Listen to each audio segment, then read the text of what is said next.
여러분, 오늘 본문 말씀은 세 가지 얘기한다고 저는 뽑았어요. 하나는 감사로 제사를 드리라는 거예요. 그죠? 감사로 제사를 드리는 사람을 하나님이 기대하신다는 거예요. 두 번째로는 그렇게 감사로 제사를 드리는 자가 누구를 영화롭게 해요? 하나님을 영화롭게 해요. 하나님을 영화롭게 한다는 게 뭘까요? 하나님을 뭐하게 한다는 걸까요? 기쁘게 해드린다는 거예요. 그러니까 감사로 제사를 드리는 자가 하나님을 기쁘시게 한다는 거예요. 이걸 우리 교회가 쓰고 있는 단어로 한 번 더 바꾸면, 하나님을 기쁘시게 해드리면 하나님이 어떻게 되실까요? 행복해지신다는 거예요. 감사로 제사를 드릴 때 하나님이 행복해지신다는 거예요. 세 번째는 그의 행위를 옳게 하는 자에게 하나님의 구원을 보여주신다는 거예요. 여기 보면 감사로 제사를 드리는 자가 나를 영화롭게 하나니, 그 다음엔 그의 행위를 어떻게 하는 자요? 그의 행위를 옳게 한다는 게 뭘까요? 감사의 제사를 드리는 것이.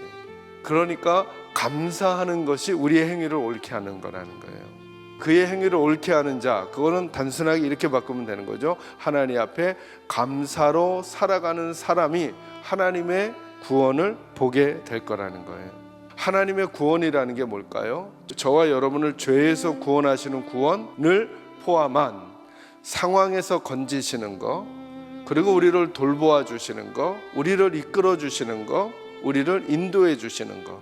그러니까 하나님의 은혜와 하나님의 돌보심, 하나님의 능력. 그러면 이렇게 읽을 수 있겠죠. 23절 말씀은 감사로 제사를 드리는 자가 나를 영화롭게 하나니, 감사하면서 믿음 생활하는 그에게 내가 하나님의 은혜와 하나님의 능력과 하나님의 돌보심과 하나님의 건지심을 보여주리라 라고 약속하시는 하나님의 마음이라는 거예요.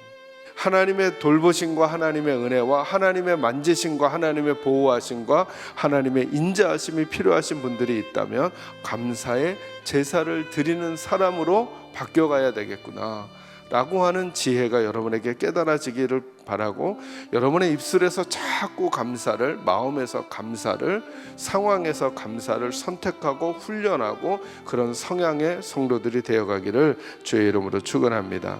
무엇인가 사람들로부터 나를 자꾸 숨기고 싶고, 그리고 사람들에게 나서기 싫어하는 마음, 그리고 나를 보여주기 싫어하는 마음이 생기는 상황과 형편이 있거든. 이를 악물고라도 누구를 자꾸 모셔와야 될까요?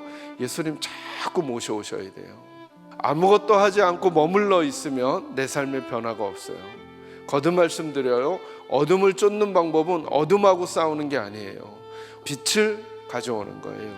그러니까 긍정의 상황들을, 더 밝은 상황들을, 맑은 상황들을, 시원한 상황들을, 무엇인가를 만나야 이걸 이길 힘이 있어요. 의도적으로 자꾸 찬송을 들으시거나 찬양을 들으시거나 성경을 읽으시거나 입을 열어, 기도도 묵상으로 하지 마셔야 돼요. 문제가 있거나 마음이 어두워지거나 그리고 상황이 힘들어지면, 그러면 그럴수록 의도적으로 입술을 열어서 크게 소리내서 기도하셔야 돼요. 가장 밝고 가장 맑고 가장 시원한 공간으로 오셔야 돼요. 그 방법이 뭐냐면 예수가 우리 옆에 있어야 돼요. 예수가 계시도록 마음으로 예수를 초청하고 찬양도 들으시고 부르시고 입을 열어 기도하시는 일을 시작하셔야 돼요. 주님을 잡고 초청하세요. 그리고 우리가 하나님의 자녀임을 확인하셔야 돼요. 저는 우리 사랑하는 계산제일교회 식구들에게 예수가 오실 때 그가 누구이든지 새로운 인생이 가능하다는 사실을 믿으시고 주님을 더 가까이 하게 되기를 주의 이름으로 축원합니다. 하나님이 우리에게 은혜를 더 부어주시려면 하나님이 행복해지셔야 되잖아요. 근데 하나님이 무엇 때문에 행복해지시는가? 우리들의 입에 발린 소리 이런 게 아니라 우리의 마음으로부터 우러나오는 감사를 하나님 기뻐하신다는 거예요.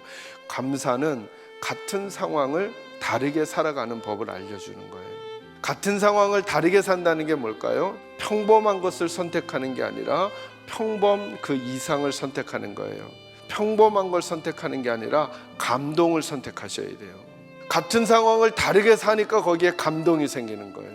여러분, 이 안목으로 저와 여러분의 생활을 한번 주님께 한번 여쭤볼까요? 여러분은 하나님께 그냥 평범하게 목사니까, 장로니까, 안수집사니까, 권사니까, 그리고 교회 다니는 사람이니까 하는 것 정도를 평범이라고 한다면, 나는 그렇게 생활하고 있는가? 아니면 하나님이 나를 보고 내 삶을 보면 감동하실까? 그러니 여러분, 저와 여러분도 같은 상황을 다르게 사는 지혜가 필요한 거죠. 같은 상황, 다른 반응, 이게 인생의 차이를 가져와요. 저는 우리 사랑하는 성도들도 마찬가지라고 여겨요. 저와 여러분도 지금 다 나름의 상황들을 가지고 있는 거죠. 다른 사람과 비교하지 말고 어제의 나와 같은 상황에 오늘의 내가 다른 반응을 보이게 되면 우리 인생의 차이가 올 수 있다는 거예요. 여러분, 우리는 다른 사람과 비교하여 내 인생을 사는 게 아니라 어찌 보면 어제의 나와 오늘의 내가 비교돼서 살아가는 거죠. 여러분은 어떠셔요? 어제의 여러분보다 오늘의 여러분이 조금 더 나은 모습으로 변해가고 있나요? 같은 상황을 다르게 선택하고 있나요?